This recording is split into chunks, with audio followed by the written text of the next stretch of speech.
कल्पना कीजिए, एक ही शहर में एक ही समय में दो लड़के पल रहे हैं। दोनों की उम्र एक जैसी, दोनों की होशियारी एक जैसी, मगर उनके सामने दो अलग अलग दुनिया के नक्शे रखे गए हैं, दो अलग अलग कंपास। एक कंपास कहता है पढ़ो, नौकरी पाओ, सैलरी बढ़ाओ, कर्ज लो, बचत करो, रिटायरमेंट का इंतजार करो। दूसरा कंपास कहता है पढ़ो, सीखो, अवसर देखो, संपत्ति बनाओ, पैसे को अपने लिए काम पर लगाओ, आजाद रहो। अब सवाल यह है, अगर तुम्हें इन दोनों में से एक रास्ता चुनना होता तो तुम किसका हाथ थामते? ज्यादातर हम वही रास्ता चुनते हैं जो हमें दिखाया जाता है, जो सुरक्षित लगता है, जिस पर सब चल रहे हैं। और फिर सालों बाद एक दिन अचानक खड़े होकर सोचते हैं, यार जिंदगी तो यहीं की यहीं रह गई, दौड़ते दौड़ते थक गए मगर मंजिल कहीं दूर ही रही। दोस्तों, बुक स्मेल पर स्वागत है।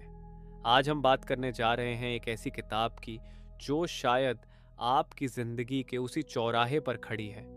ये किताब आपसे एक सीधा सवाल पूछती है, क्या तुम पैसे के लिए काम करना चाहते हो या फिर चाहते हो कि पैसा तुम्हारे लिए काम करे? इस किताब का नाम है रिच डैड पुअर डैड और इसके लेखक हैं रॉबर्ट कियोसाकी। मगर ये किताब सिर्फ एक लेखक की कहानी नहीं है, ये हर उस इंसान की कहानी है जो महीने के आखिरी हफ्ते में वॉलेट टटोलता है, जो सैलरी स्लिप देखकर सोचता है इतनी मेहनत और इतना कम, जो प्रमोशन के बाद भी खुश नहीं हो पाता क्योंकि ईएमआई की किश्त भी उसी रफ्तार से बढ़ जाती है। ये किताब उसकी कहानी है जो रिटायरमेंट के नाम पर सिर्फ एक बूढ़ा बैंक बैलेंस चाहता है, जबकि उसकी तमन्ना एक ऐसी जिंदगी जीने की थी जहां समय और पैसा दोनों उसके गुलाम हों। रॉबर्ट कियोसाकी की जिंदगी में दो पिता थे। एक उनके असली पिता पुअर डैड, जो एक हाईली एजुकेटेड प्रोफेसर थे, पीएचडी, एकदम ईमानदार, मेहनती। उनका मंत्र था पढ़ाई करो, अच्छी नौकरी पाओ, सुरक्षित रहो। दूसरे थे उनके दोस्त माइक के पिता रिच डैड, जो 8वीं क्लास तक पढ़े थे मगर हवाई के सबसे अमीर लोगों में से एक बन गए थे। उनका मंत्र था पढ़ाई करो, दिमाग को तेज करो, सिस्टम को समझो, आजाद रहो। आज हम इस ऑडियो बुक सारांश में इन दोनों पिताओं की आवाज सुनेंगे। हम देखेंगे कि कैसे एक आम इंसान पुअर डैड के रास्ते पर चलकर एक रैट रेस यानी चूहे की दौड़ में फंस जाता है और कैसे रिच डैड का रास्ता उसे इस पिंजरे से निकालकर एक फास्ट ट्रैक यानी एक्सप्रेस रास्ते पर ले जाता है। ये कोई जादू की छड़ी नहीं है, ये एक मानसिकता है, एक नजरिया है, एक ऐसा सॉफ्टवेयर जो आपके दिमाग में इंस्टॉल होता है और फिर आपकी जिंदगी की हर चॉइस को बदल देता है। मान लीजिए दिल्ली या बेंगलुरु में रहते हैं संजय, एक मिडिल क्लास फैमिली से। माँ बाप ने बड़ी मुश्किल से पढ़ाया। उनका एक ही सपना था, बेटा इंजीनियर बनेगा या एमबीए करेगा, फिर एक बड़ी कंपनी में नौकरी लगेगी। संजय ने जी जान लगा दी। आईआईटी या आईआईएम तो नहीं मगर एक अच्छे कॉलेज से डिग्री हासिल कर ली। कैंपस प्लेसमेंट में एक बढ़िया सी नौकरी मिल गई। शुरुआती सैलरी ही 10 से 12 लाख सालाना। घर में खुशियां मनाई गईं। पापा ने कहा अब तो जिंदगी सेट है बेटा। संजय खुश था। उसने एक सुंदर सी कार ली लोन पर। फिर थोड़ी सेविंग्स जमा हुई तो पापा ने कहा अब घर ले लो, किराए के पैसे बचेंगे। संजय ने एक 2 BHK फ्लैट बुक करवा दिया, बड़ा होम लोन। अब उसकी सैलरी का एक बड़ा हिस्सा कार ईएमआई और होम लोन ईएमआई में जाने लगा। फिर शादी हो गई, बच्चा हुआ, अच्छे स्कूल की फीस, घरेलू खर्च, बढ़ती ज़रूरतें। संजय को लगा सैलरी कम पड़ रही है, प्रमोशन चाहिए। उसने और मेहनत की और घंटे काम किए। 5 साल बाद प्रमोशन मिला, सैलरी 20 लाख हो गई। खुशी हुई? हाँ, एक हफ्ते के लिए। फिर पत्नी ने कहा अब इस सैलरी के मुताबिक बड़ी कार ले लो, बच्चे को अच्छे ट्यूशन में डालते हैं, घर की साज सज्जा अपग्रेड करते हैं। और फिर संजय की नई सैलरी भी नए ईएमआई, नए खर्चों में बंध गई। संजय आज 40 साल का है। उसकी सैलरी 40 लाख सालाना है, मगर उस पर 80 लाख का होम लोन बाकी है, 15 लाख का कार लोन, क्रेडिट कार्ड का कुछ बकाया। वो सुबह 7 बजे घर से निकलता है, रात 8 बजे लौटता है। वीकेंड पर थकान उतारता है। उसके पास पैसा है मगर समय नहीं, उसके पास सुविधाएं हैं मगर फ्रीडम नहीं। अगर कल उसकी नौकरी चली गई तो 3 महीने के अंदर उसकी दुनिया लुढ़क जाएगी। ये है रैट रेस, चूहे की दौड़। चूहा पहिए में दौड़ता है, उसे लगता है वो आगे बढ़ रहा है, मगर असल में वो वहीं का वहीं है। उसकी सारी ऊर्जा सिर्फ उस पहिए को चलाने में खप जाती है। रिच डैड कहते हैं, संजय, तुमने एक बड़ी गलती की। तुमने पैसे के लिए काम किया, तुमने अपना समय और मेहनत एक फिक्स्ड सैलरी के बदले बेच दी, और फिर उस सैलरी से तुमने लायबिलिटीज खरीद ली। यहाँ रिच डैड 2 जादुई शब्द सिखाते हैं, एसेट और लायबिलिटी। ये शब्द अकाउंटिंग के लगते हैं, मगर ये जिंदगी के फंडे हैं। एसेट, संपत्ति, वो चीज जो तुम्हारी जेब में पैसा डालती है, चाहे तुम काम करो या ना करो।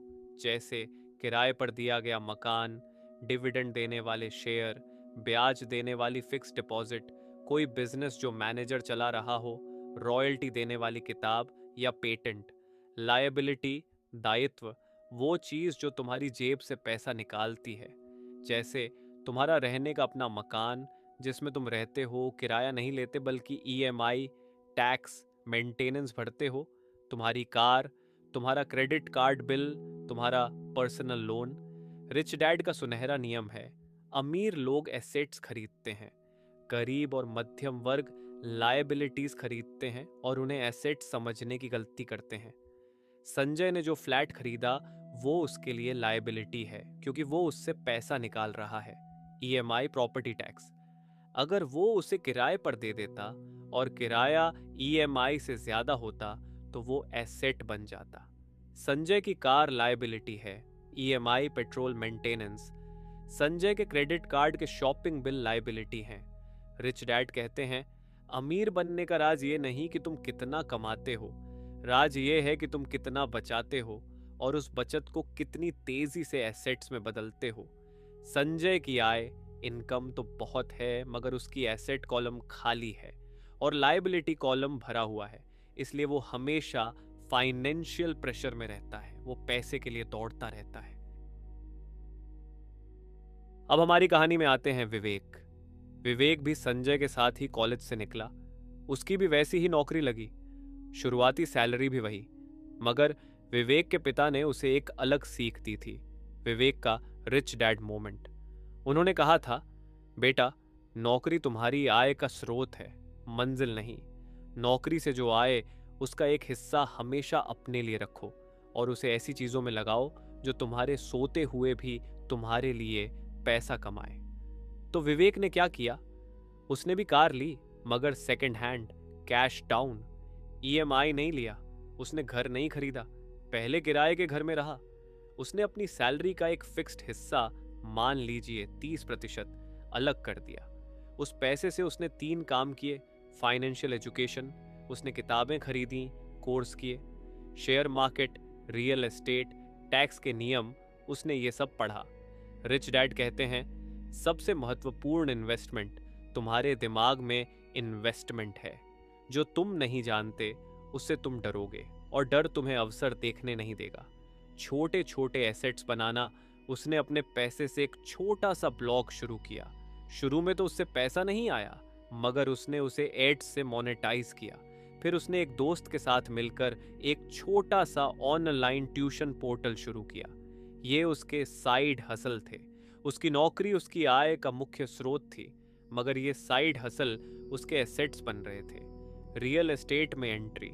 थोड़ा पैसा जमा होने पर उसने बैंक से लोन लेकर एक छोटा सा स्टूडियो अपार्टमेंट खरीदा, मगर संजय की तरह उसमें रहने के लिए नहीं।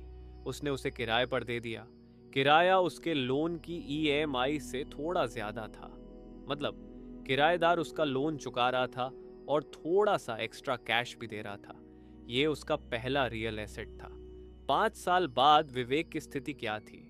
उसकी सैलरी भी बढ़कर 20 लाख हो गई थी, मगर उसके पास अब 2 स्रोतों से आय आ रही थी। 1, नौकरी, सैलरी।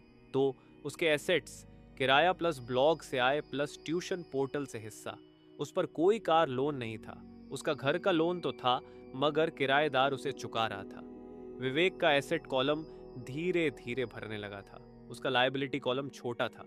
रिच डैड इसे कहते हैं द आई स्टेटमेंट और द बैलेंस शीट गेम। गरीब और मध्यम वर्ग का फोकस सिर्फ इनकम स्टेटमेंट, सैलरी, आय पर होता है। वो सोचता है ज्यादा सैलरी बराबर ज्यादा खर्च बराबर ज्यादा सुख। अमीर व्यक्ति का फोकस बैलेंस शीट, एसेट्स और लायबिलिटीज पर होता है। वो सोचता है ज्यादा सैलरी बराबर ज्यादा एसेट्स खरीदने का मौका बराबर एसेट्स से आय बराबर आजादी।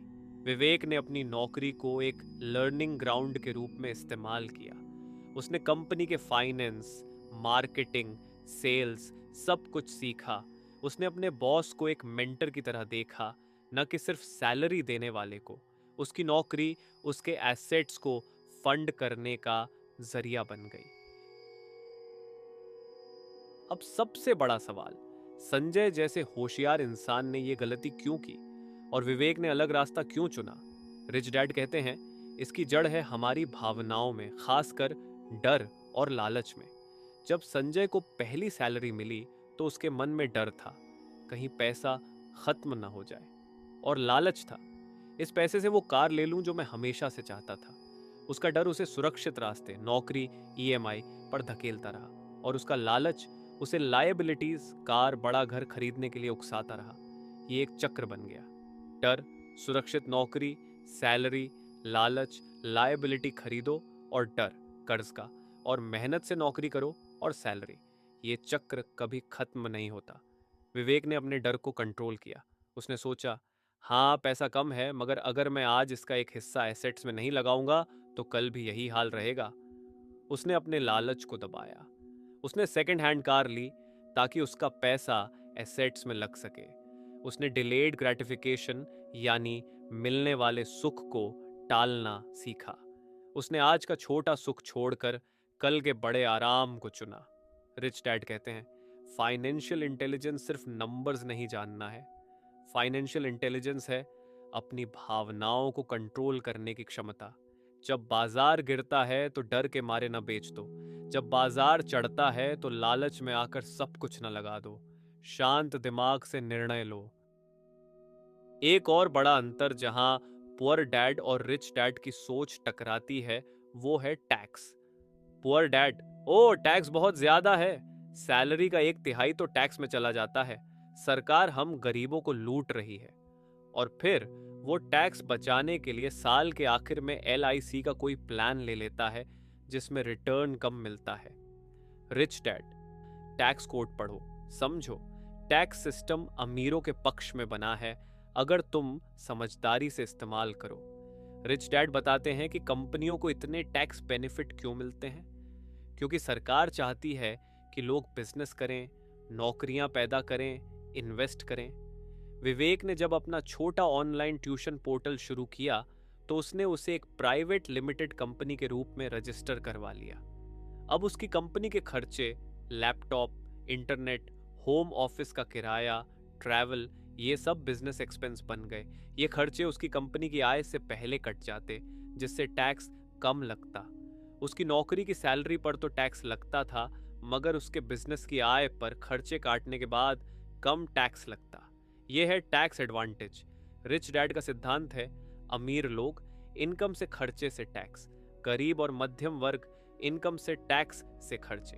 देखिए फर्क, अमीर पहले अपने सारे वैध खर्चे कर लेते हैं, फिर बची हुई आय पर टैक्स देते हैं। गरीब और मिडिल क्लास पहले टैक्स काट देता है, फिर बचे हुए पैसे से खर्चे करता है। ये एक बड़ा गेम चेंजर है। समय बीतता गया, संजय 45 का हो गया। कंपनी में रीस्ट्रक्चरिंग हुई। कॉस्ट कटिंग के नाम पर उस जैसे कई एक्सपेंसिव एम्प्लॉय को निकाल दिया गया। संजय के पास 3 महीने का सेवरेंस पैकेट आया। उसकी दुनिया उजड़ गई। EMI, स्कूल फीस, घर के खर्चे सब रुकने का नाम नहीं ले रहे थे। उसकी सेविंग्स जो थी भी वो उसने कार अपग्रेड करते समय खर्च कर दी थी। उस पर दबाव था कि वो तुरंत कोई नौकरी ढूंढे, चाहे सैलरी कम ही क्यों ना हो। डर और हताशा ने उसे घेर लिया। वहीं विवेक, अब 45 का, उसकी कहानी अलग थी। उसने 5 साल पहले ही अपनी नौकरी छोड़ दी थी। क्यों? क्योंकि उसके एसेट्स से होने वाली पैसिव इनकम किराया प्लस ऑनलाइन बिजनेस उसके खर्चों से ज्यादा हो गई थी। रिच डैड इसे कहते हैं क्रॉसिंग द चैनल। जब तुम्हारी एसेट्स से इनकम तुम्हारे खर्चों को कवर करने लगे तो तुम आर्थिक रूप से आजाद हो गए।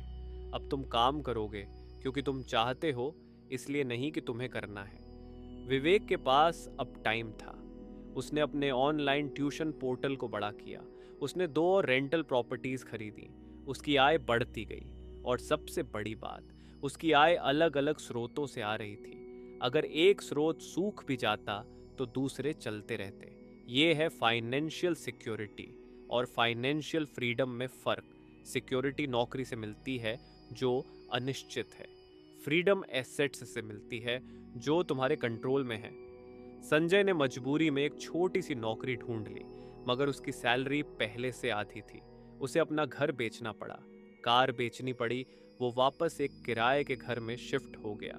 उसकी जिंदगी एक चक्र में वापस लौट आई, मगर इस बार नीचे के लेवल पर। उसकी सबसे बड़ी गलती ये थी कि उसने कभी एसेट कॉलम नहीं बनाया। उसने अपनी सारी ऊर्जा इनकम कॉलम नौकरी बढ़ाने में लगा दी, जो एक दिन खत्म हो गया। तो दोस्तों, संजय और विवेक की ये कहानी सिर्फ एक कहानी नहीं है। ये एक चुनाव है जो हम में से हर एक के सामने रोज पड़ता है। जब हम अपनी सैलरी बढ़ने पर नई गाड़ी लेते हैं तो हम संजय का रास्ता चुन रहे होते हैं। जब हम बोनस मिलने पर उसे शेयर मार्केट या कोई कोर्स करने में लगाते हैं तो हम विवेक का रास्ता चुन रहे होते हैं। जब हम ईएमआई भरते भरते थक कर सोचते हैं यार क्या जिंदगी है, तो हम पुअर डैड के रास्ते पर दौड़ रहे होते हैं। जब हम रात में थोड़ा एक्स्ट्रा टाइम निकाल कर कोई स्किल सीखते हैं तो हम रिच डैड के रास्ते पर कदम रख रहे होते हैं। रॉबर्ट कियोसाकी की रिच डैड पुअर डैड सिर्फ एक फाइनेंस बुक नहीं है, ये एक मुक्ति का मैनिफेस्टो है। ये उस आज़ादी के बारे में है जो पैसे से आती है। समय की आज़ादी, चुनाव की आज़ादी और जीवन को अपनी शर्तों पर जीने की आज़ादी। ये किताब आपको नौकरी छोड़ने का नहीं, बल्कि उसे एक स्ट्रैटेजिक टूल की तरह इस्तेमाल करने का तरीका सिखाती है। नौकरी को आपका ट्रेनिंग ग्राउंड बनाएं, वहां से पैसा कमाएं और फिर उस पैसे को आपकी सबसे बड़ी एसेट में निवेश करें, आपका दिमाग। अपनी फाइनेंशियल एजुकेशन में निवेश करें, छोटे छोटे एसेट्स बनाएं और धीरे धीरे अपनी आर्थिक स्वतंत्रता का निर्माण करें। रिच डैड के 6 सबक जो हर किसी के लिए हैं। अमीर लोग पैसे के लिए काम नहीं करते, वो पैसे को अपने लिए काम पर लगाते हैं। ये मानसिकता का सबसे बड़ा शिफ्ट है। तुम्हारा लक्ष्य पैसा कमाना नहीं, बल्कि ऐसी चीजें बनाना है जो पैसा कमाए। फाइनेंशियल इंटेलिजेंस क्यों सिखाई जाती है? ये स्कूलों में नहीं सिखाई जाती क्योंकि सिस्टम चाहता है कि तुम एक अच्छे एम्प्लॉय बनो, एक अच्छे कंज्यूमर बनो। तुम्हें खुद ये सीखनी होगी। एसेट और लायबिलिटी का फर्क समझो। अपना खुद का बिजनेस देखो। तुम्हारी नौकरी तुम्हारा बिजनेस नहीं है। तुम्हारा बिजनेस वो है जो तुम्हारी बैलेंस शीट में एसेट कॉलम में है। उस पर फोकस करो, उसे बढ़ाओ। करो का इतिहास और कॉरपोरेशन का जादू। टैक्स कोड समझो। कॉरपोरेशन सबसे बड़ा रहस्य है जो अमीरों को और अमीर बनाता है। इसे सीखो और कानूनी तरीके से इस्तेमाल करो। अमीर पैसा बनाते हैं। उनके पास एक ऐसी मानसिकता होती है जो अवसर देखती है, जोखिम लेती है और पैसे को काम पर लगाती है। वो रिस्क लेने से नहीं डरते, बल्कि रिस्क को मैनेज करना सीखते हैं। काम सीखने के लिए करो, पैसे के लिए नहीं। एक स्किल सीखो जो तुम्हें चारों तरफ से पैसा कमाने में मदद करे। Cash flow management, system management, people management. तो अब तुम्हें चुनना है, तुम किस पिता की बात मानोगे? पुअर डैड की आवाज कहेगी, अरे ये सब तो बहुत रिस्की है। तुम्हारी नौकरी अच्छी है, ईएमआई चुकाते रहो, रिटायरमेंट तक पहुंचो, सुरक्षित रहो, दूसरों की नकल मत करो। रिच डैड की आवाज कहेगी, सुरक्षा एक भ्रम है। असल सुरक्षा तुम्हारे दिमाग में है, तुम्हारी स्किल में है, तुम्हारे एसेट्स में है। रिस्क लो, मगर कैलकुलेटेड रिस्क। सीखो, बनाओ, आजाद रहो। दोस्तों, ये किताब एक मिरर की तरह है। ये आपको वो दिखाती है जो आप बन रहे हैं। अगर आपको लगता है कि आप संजय के रास्ते पर हैं तो घबराइए मत। हर दिन एक नई शुरुआत का मौका है। आज से ही शुरू करिए। अपनी बैलेंस शीट बनाइए, एक कागज पर 2 कॉलम बनाइए, एसेट्स एंड लायबिलिटीज। लिखिए कि आपके पास क्या क्या है। आपको सच्चाई दिखेगी। अपनी आय का एक हिस्सा पहले अपने लिए रखिए। जैसे ही सैलरी आए उसका 10 से 20% तुरंत एक अलग अकाउंट में डाल दीजिए। इसे एसेट बिल्डिंग फंड कहिए। बिल भरने से पहले ये करिए। एक नई स्किल सीखना शुरू कीजिए। Coding, digital marketing, content writing, graphic design, कुछ भी जो आपको एक एसेट बनाने में मदद करे। छोटी शुरुआत करिए। शेयर मार्केट में 500 रुपये से शुरू करिए। एक छोटा सा ब्लॉग बनाइए। एक ई कॉमर्स प्रोडक्ट बेचने की कोशिश कीजिए। असफलता से मत डरिए, वो सबसे बड़ी टीचर है। रिच डैड पुअर डैड का सार यही है, अपनी सोच बदलो तो अपनी जिंदगी बदल जाएगी। पैसा एक विचार है, एक ऊर्जा है। अगर तुम उसे गुलाम की तरह इस्तेमाल करोगे तो वो तुम्हें थका देगा। अगर तुम उसे पार्टनर की तरह इस्तेमाल करोगे तो वो तुम्हें उड़ने के लिए पंख देगा। तो फैसला कीजिए, क्या तुम चूहे की दौड़ में दौड़ते रहोगे या फिर उस पहिए से बाहर निकलकर अपनी खुद की रेस तैयार करोगे। जिंदगी बहुत छोटी है किसी और के सपने जीने के लिए। अपने सपने खुद बुनो, अपनी आज़ादी खुद पैदा करो। तो दोस्तों, ये थी वो कहानी जो दो पिताओं के जरिए हमें पैसे, आज़ादी और ज़िंदगी के बारे में सोचने पर मजबूर कर देती है। उम्मीद है संजय और विवेक की कहानी आपके दिल को छू गई होगी और आपके दिमाग में कुछ सवाल पैदा किए होंगे। अगर ये सारांश आपको लगा कि आपको अपने फाइनेंशियल रास्ते पर फिर से सोचना चाहिए, तो यही इस चैनल बुक स्मेल का मकसद पूरा हो गया। हम ऐसी ही ताकतवर किताबों की कहानियां आप तक एक इंसानी अंदाज में पहुंचाते रहेंगे। अब आपसे मेरी गुजारिश है, इस वीडियो को लाइक ज़रूर कर दीजिए। इससे हमें पता चलता है कि ये कंटेंट आपके काम आया। बुक स्मेल चैनल को सब्सक्राइब कर लीजिए और घंटी का आइकन दबा दीजिए ताकि अगली बार जब भी कोई जीवन बदल देने वाली किताब की कहानी लेकर आए, आप तक सीधे पहुंच सके। नीचे कमेंट्स में ज़रूर लिखिए, आप खुद को संजय की कहानी के करीब पाते हैं या विवेक की। आज से आप कौन सी एक छोटी सी शुरुआत करेंगे अपने एसेट कॉलम को बनाने के लिए, या बस लिख दीजिए, मैं पैसे के लिए नहीं, पैसे को अपने लिए काम पर लगाऊंगा, ताकि हम सब मिलकर इस मंत्र को अपनी जिंदगी में उतार सकें। आपका एक कमेंट, एक लाइक, एक सब्सक्रिप्शन हमारे लिए दुनिया की सबसे बड़ी ताकत है। यही हमें और बेहतर कंटेंट लाने के लिए प्रेरित करता है। आपका बहुत बहुत शुक्रिया कि आपने अपना कीमती समय दिया। फिर मिलेंगे एक और नई किताब, एक नई सीख के साथ। जय हिंद और सीखते रहिए, पढ़ते रहिए।